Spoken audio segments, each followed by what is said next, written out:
Hi, Terry here, and welcome to Times Gone Tech. So, I'm still carrying my caps around using 3 different hardeners, but in the meantime, I thought I might try something else. But first, I do want to point out the reason my test samples are so small right now is because right now I'm still really in just the very early stages of some proof of concept testing. Um, well, if, for example, I try out something and I only make up 12 caps, I can't learn a lot from that about that method or material's total overall performance. But if out of that 12, only 3 of them actually shoot, or maybe none of them actually shoot, then there's really no point in even doing any more testing, is there? Unless I go back and find out why maybe they didn't work. But at least I don't need to make up 100 and then find out all 100 of them don't work. So keep in mind that while I might shoot only 2 caps in any one video test, say made using super glue, I made 12 and I will be shooting them all. And then based on how well that 12 works, I might go back and make up 100 and do some more testing. I've got a lot more ideas, a few from myself, but actually most of them are from you guys giving me ideas on how to test these things and on other materials and processes to try as well. So the only decision that I'm going to be making right now is it worth even conducting more testing? So far, I've used the dry method to make all of my caps. And then that dry method, that is, I mix the priming materials together, the ingredients together dry. I charge them into a cap dry, and then I add a drop of acetone, which supposedly activates some kind of proprietary hardener, and dries out and leaves everything nice and firmly packed and hard. Only by itself it doesn't really work, which is why I'm trying these extra hardeners. But there is another way, and that's to pre-mix everything together in the acetone and then add the chemicals or the mixed up primer to the caps with an eyedropper, just 1 drop at a time. Okay, so what I've got here, this is, by the way, is not loaded. I was cleaning it earlier. Not good to be waving loaded guns around inside the house. I've got some acetone here. I've got enough, I think, primer mixture, to prime these 12 caps, number 10 caps that I punched out. Oh yeah, one thing. I'm actually going to try a few, 4 to be exact, without adding any of the powdered glass. Several viewers have mentioned that they don't use it. Let me see if I can't get a better view of this here. Okay. Several viewers have mentioned that they don't use it and you don't need it, and I'm going to make up a few without it and see, and then we'll add some in. Got my nitrocellulose Duco cement, a pair of tweezers if they're needed, and my eyedropper. So I'm going to get started here. I'm going to put just a small amount like that.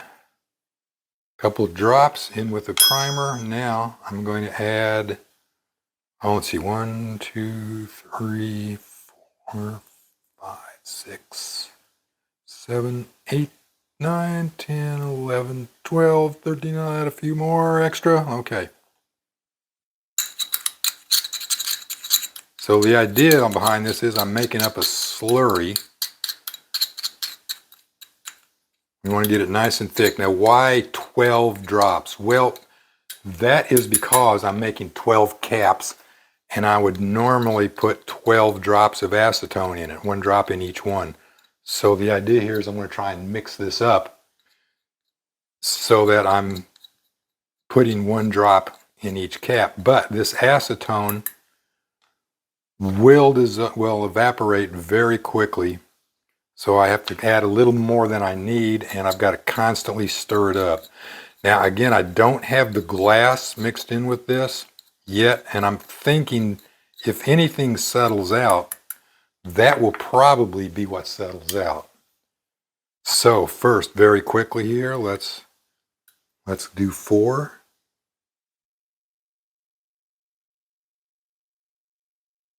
And there's one where I think I didn't even get it in.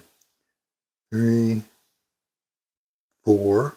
I'm going to go back and put another drop in that one, drop in that one, and a drop in that one.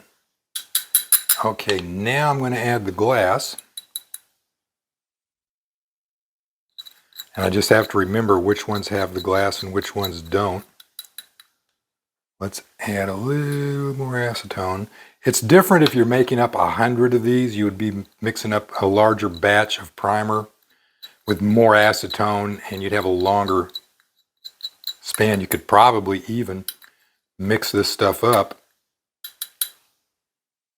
in a bottle and put a lid on it and just keep it and use it.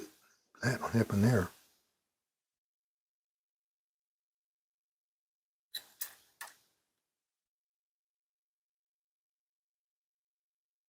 I'll be sure and get 1 drop in each one.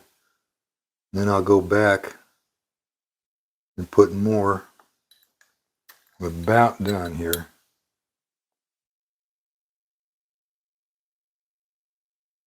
Try and make sure and get them all filled up. I've got 12 caps here. Now the 4 here, I want to, in fact, I'm going to use my tweezers and I want to separate these out because they didn't have any glass in them. So I'm going to let these cure out for at least 24 hours. And actually, because of my schedule over the next 48 hours, it will probably be 48 hours before I can get back to test these. But I can already tell they're drying out very nicely, very quickly. That acetone will evaporate really fast. And then, of course, that Duco cement has to cure. So that is the wet load method. It definitely eliminated one step. It combines everything in with a drop of acetone instead of trying to hold the cap, pour a little powder in it, then later come back after I got my 100 caps set out. Even with a board with holes in it, you still got to do each one of them, then come back and put a drop of acetone in them. If this works out, I can eliminate that and just do them all in one step. Gonna let them cure out for a couple days, and then I'll be back to try them out. So, see you then. Okay, it's been just about 48 hours. Let's try those percussion caps out. Now, if you're wondering why I'm not actually shooting, mainly it's because there's just a lot of people out watching the eclipse right now. I've seen one before, and to be honest, watching an eclipse is like, well, no it's not. I've seen an eclipse, okay? So I pretty much know what's going to happen. So anyway, percussion caps. The first 2, which don't get me wrong, I mean, if you want to go watch, if you've never seen an eclipse, it's worth seeing once, at least once, okay? Other people that they try to make a point to see every solar eclipse that happens everywhere on the planet. Good for them, bless their hearts. Yeah, everybody should see one solar eclipse at least. Anyway, so the first 2 are going to be the caps that I made without the glass. So let's see what happens here.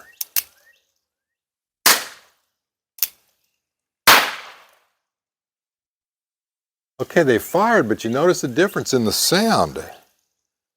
Wasn't really all that powerful. The first one. Okay. Now, the next 4 are the wet load method with the glass.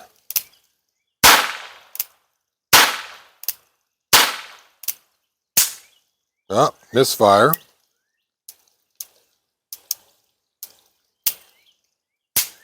Misfire.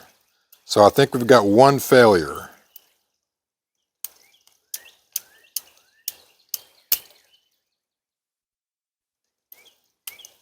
Yeah, it looks like that one's going to be a failure. Let me try it one more time. And yeah, 1 failure. Let me see if it's even got any powder down in it, any primer. Empty. So this is an example of That blob, that drop of acetone slurry mixture just sat on top of the cap. It didn't go down into it, but it looked like it was full. That is completely empty.